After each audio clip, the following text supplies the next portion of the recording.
महान पुण्य का उदय, जन्म जन्मांतर के पुण्य का उदय जब होता है, तब संसार के भव्य प्राणियों को आप्त आगम और गुरुओं का सन्निधान प्राप्त होता है, और उसमें भी शाश्वत सिद्ध क्षेत्रों का दर्शन, तपोभूमियों का, पुण्य भूमियों का, और उसमें भी कल्याणक भूमियों का दर्शन बहुत दुर्लभ है।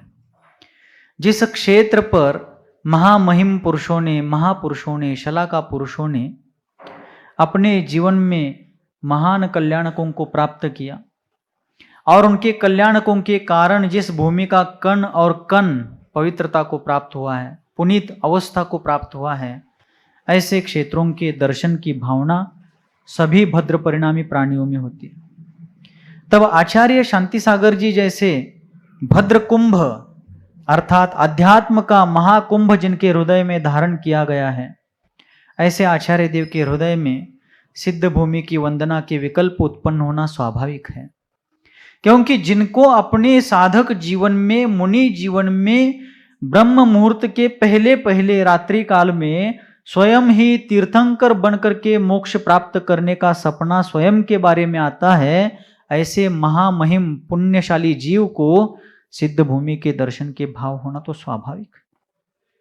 तब आचार्य महाराज शिखर जी विहार के सम्मुख हुए, और उसी समय कल अपन देख रहे थे कि एक शास्त्री जी ने उनके सामने विचार प्रस्ताव रखा था कि महाराज आप शताब्दियों बाद संघ सहित किसी दिगंबर मुनि का रूप धारण करके उत्तर भारत की यात्रा पर जा रहे हैं, तो वहां कोई विघ्न बाधा ना आए, कोई धर्म संकट ना आए, संघ प्राण संकट में ना पड़े, इसलिए आप किसी देवी देवता को, किसी देवता को सिद्ध करें जो कि आपकी यात्रा में आपकी सहायता करे, आपके यात्रा में आने वाले संकट को दूर करे, और आपकी तथा आपके धर्म की आपके संघ की रक्षा करे।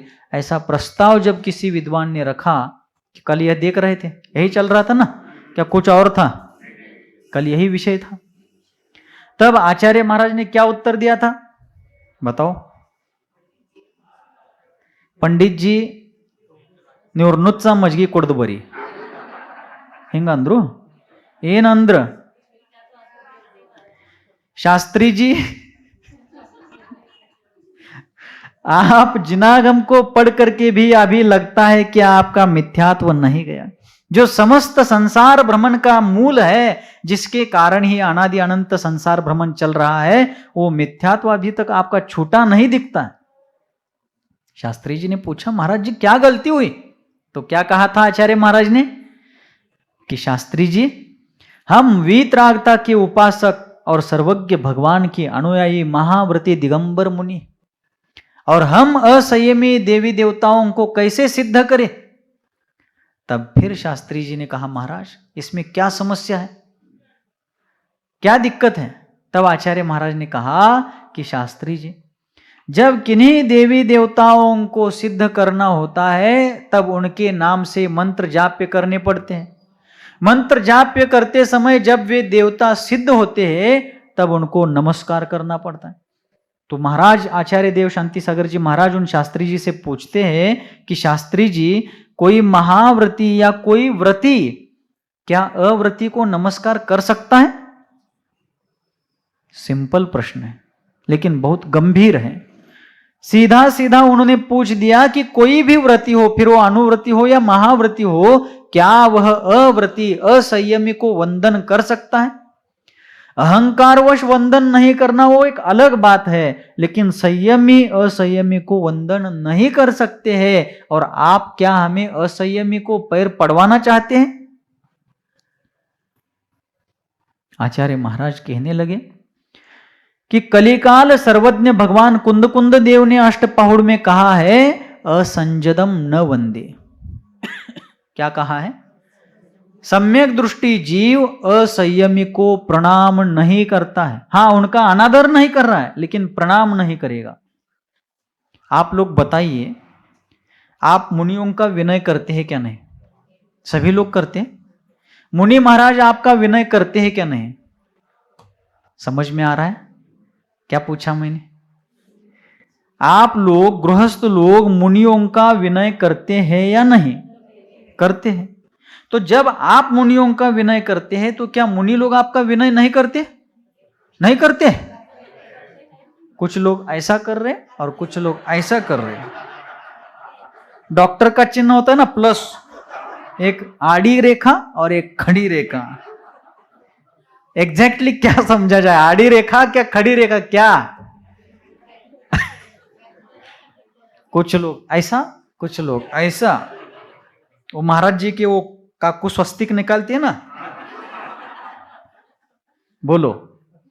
आप लोग मुनियों का विनय वंदन करते हैं, उनके प्रति नमस्कार करके अपने विनम्रता व्यक्त करते हैं, मार्दव धर्म की भाव आप एक अपनी भूमिका अनुसार अभिव्यक्ति करते हैं, तो क्या मुनि महाराज श्रावकों का विनय नहीं करते?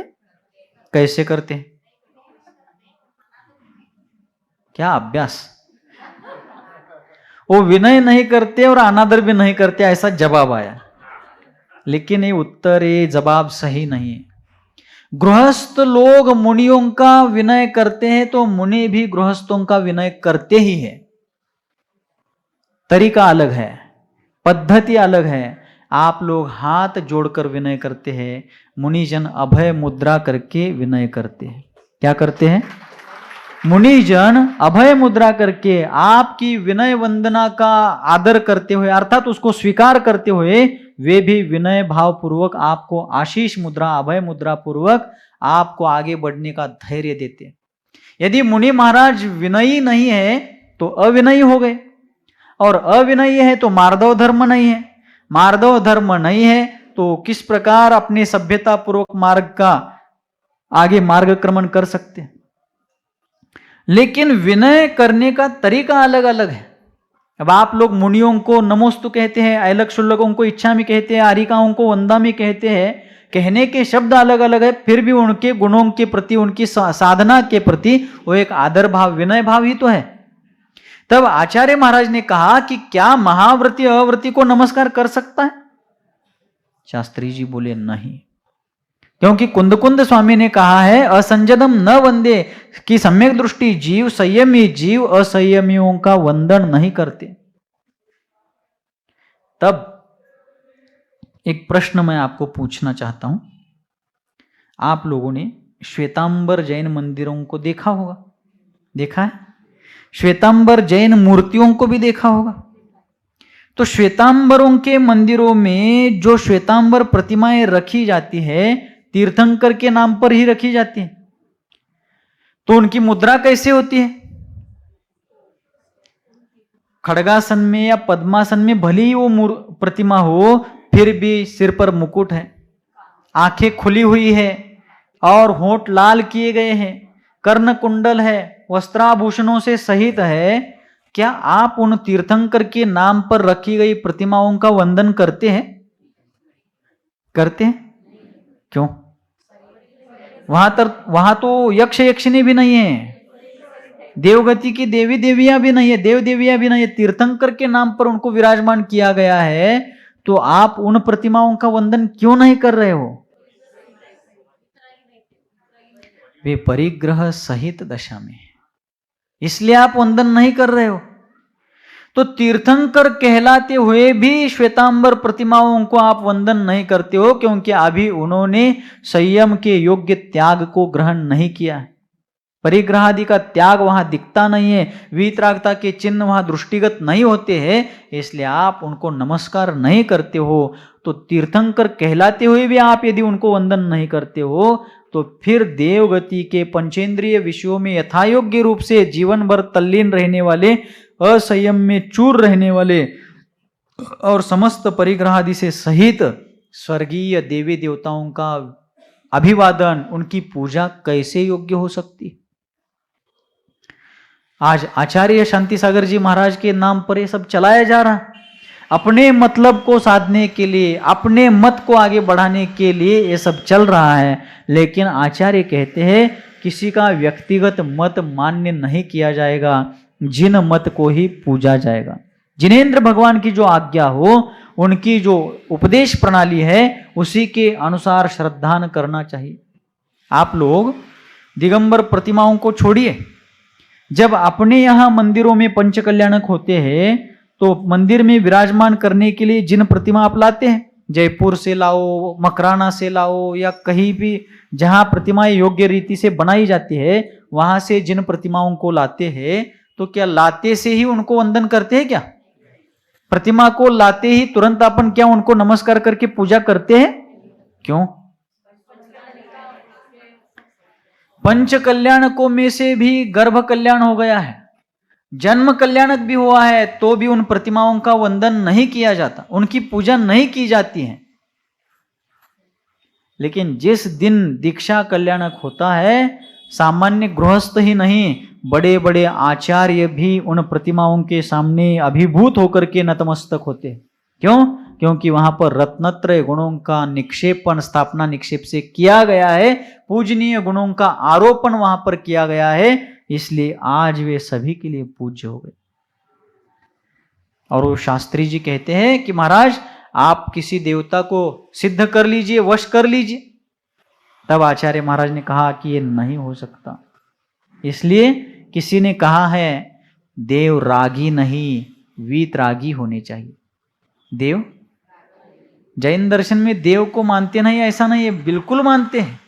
और जैन दर्शन में दिगंबर परंपरा में जो देव का स्वरूप कहा गया है, असल में देव वही होता है, वीतरागी सर्वज्ञ हितोपदेश। इसलिए देव रागी नहीं, वीतरागी होने चाहिए।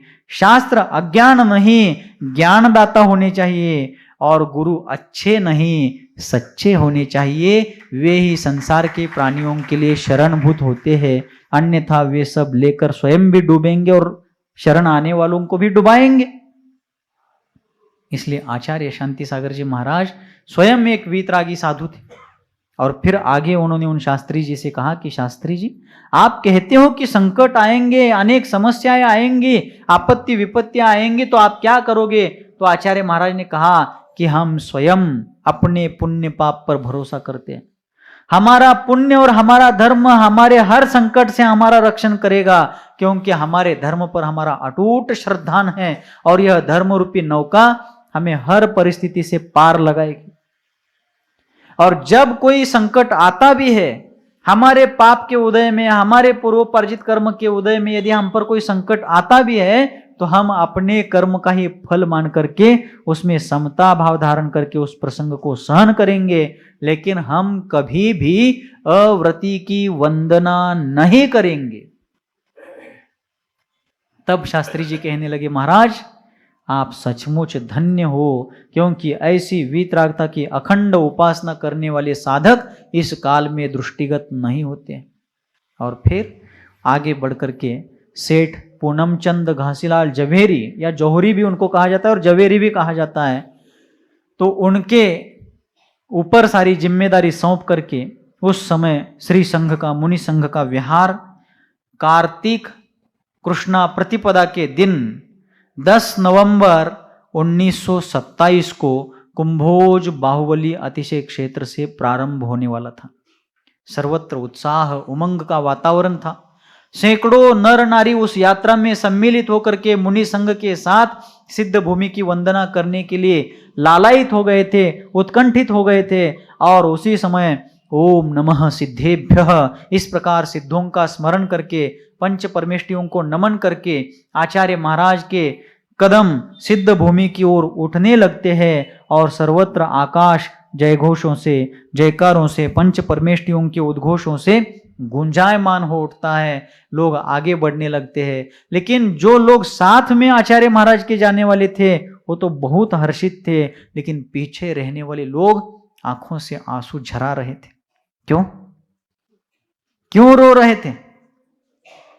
वो इसलिए रो रहे थे कि इस धरती के देवता का दर्शन अब हमें होगा या नहीं होगा, होगा तो कब होगा। इस विरह वेदना से, इस मनोव्यथा से पीछे रहने वाले, अपने घर को लौटने वाले लोग, आबाल वृद्ध नर नारी रो रहे थे। आचार्य महाराज का चुंबकीय व्यक्तिमत्व सब लोगों को व्यथित कर रहा था, क्योंकि इनके चरण अब कब दर्शन देंगे पता नहीं है। इस भावना के साथ सारे लोग, पीछे रहने वाले लोग विवल हो उठे थे। और जो साथ में चल रहे थे वो बड़े आनंदित थे, क्यों? अब आचार्य महाराज के साथ जब हम आगे जाएंगे तो रोज हमें आहार दान देने का अवसर मिलेगा, रोज उनकी यथायोग्य वैयावृत्ति करने का अवसर मिलेगा, रोज दिन में उनका उपदेश सुनने का, शास्त्र श्रवण करने का देव दुर्लभ अवसर हमें प्राप्त होने वाला है। और अनेक तीर्थ क्षेत्रों, सिद्ध क्षेत्रों, अत्यंत सुंदर सुंदर जिनालयों का दर्शन करने का भाग्य हमें प्राप्त होने वाला है। इस प्रकार के अपने आंतरिक मनोविचार से सभी लोग बड़े गदगद थे। विहार करते करते आचार्य महाराज सांगली आ गए। अपने समडोली से ही 7-8 किलोमीटर पर जो सांगली जिलावर्ती शहर है, सांगली में आ गए तो सांगली के पटवर्धन सरकार ने, उस समय संस्थानिक थे, हिंदी में उस संस्थान को ही रियासत कहा जाता है। अपन जिसे मराठी में संस्थान कहते, सांगली संस्थान, मेरठ संस्थान, तो उसे हिंदी भाषा में रियासत कहा जाता है। जैसे भोपाल की रियासत थी, जयपुर की रियासत थी, बाड़मेर की रियासत थी, जैसलमेर की रियासत, उसी प्रकार सांगली की रियासत जिसे मराठी में अपन संस्थान कहते। तो आचार्य महाराज का जब सांगली नगरी में आगमन हो रहा था, हजारों लोग उनके उत्साहपूर्वक स्वागत में तत्पर थे। और उस समय सांगली के नरेश, उस सांगली रियासत के पटवर्धन सरकार भी वहां आचार्य महाराज के स्वागत के लिए सपरिवार उपस्थित थे। और उस दरमियान बहुत ही गदगद भाव से उन्होंने स्वागत किया। सांगली में आचार्य महाराज की जैन श्रावकों के यहाँ आहारचर्या हुई। दोपहर में जब प्रवचन हुआ तब आचार्य शांति सागर जी महाराज के अमूल्य वचन सुनने के लिए सांगली के पटवर्धन सरकार अपने दल बल के साथ, लवाजमे के साथ, मंत्रिमंडल के साथ सपरिवार उपस्थित थे। तब आचार्य शांति सागर जी महाराज ने राजधर्म क्या होता है, राजधर्म क्यों होता है, उसका उद्देश्य क्या, इस पर बहुत मार्मिक उपदेश दिया। उन्होंने कहा कि 24 के 24 तीर्थंकर क्षत्रिय कुलोत्पन्न राजवंशी थे, राजाओं के पुत्र थे। उन्होंने भी राजधर्म निभाया, लेकिन राजधर्म निभाते निभाते आत्मधर्म को कभी उपेक्षित नहीं होने दिया। राजा का कर्तव्य है कि अपने प्रजा के ऊपर न्यायपूर्वक शासन करे, प्रजा में किसी प्रकार का अन्यायग्रस्त, दुखग्रस्त कोई प्राणी ना रहे, इसकी राजा की जिम्मेदारी होती है। और राजधर्म का पालन करना यह राजा का अध्यात्म ही है। क्यों? क्योंकि मेरी भावना में एक पंक्ति आती है, धर्मनिष्ठ होकर राजा न्याय प्रजा का किया करे। राजा यदि धर्मनिष्ठ होता है, राजा यदि नीतिमान होता है, तो वह प्रजा को भी आनंद के मार्ग पर ले जाता है, न्यायोचित मार्ग पर, नीति के मार्ग पर ले जाता है, और उसकी प्रजा अत्यंत सुखपूर्वक जीवन बिताती है। राजा का दायित्व है, राजा का कर्तव्य है कि वह अपने राज्य में व्यसनाधीनता पर पाबंदी लगाए, मांस, मदिरा, मद्य आदि पर पाबंदी लगाई जाए, प्रतिबंध लगाए जाए। कोई भी व्यक्ति किसी अनाथ दीनहीन प्राणी पर अत्याचार ना कर पाए, इसके लिए राजा सजग रहे, क्योंकि राजा रक्षक होता है, किसी का भक्षक नहीं होता। यह उपदेश आचार्य महाराज जब दे रहे थे, सांगली के पटवर्धन सरकार जो थे गदगद हो रहे थे, उनके चेहरे पर आनंद के उमंग उमड़ रहे थे। और ऐसी स्थिति में वो बीच बीच में आचार्य महाराज का जय घोष कर रहे थे। तब आचार्य महाराज ने कहा कि राजा का जीवन बहुत व्यावहारिक होता है। एक हाथ में राजा तलवार उठा करके देश धर्म की रक्षा के लिए क्षत्रिय का बाना धारण करता है, और दूसरे हाथ से वो जनता को हाथ खड़ा करके अभय प्रदान करता है कि मैं हूं, आप डरो मत।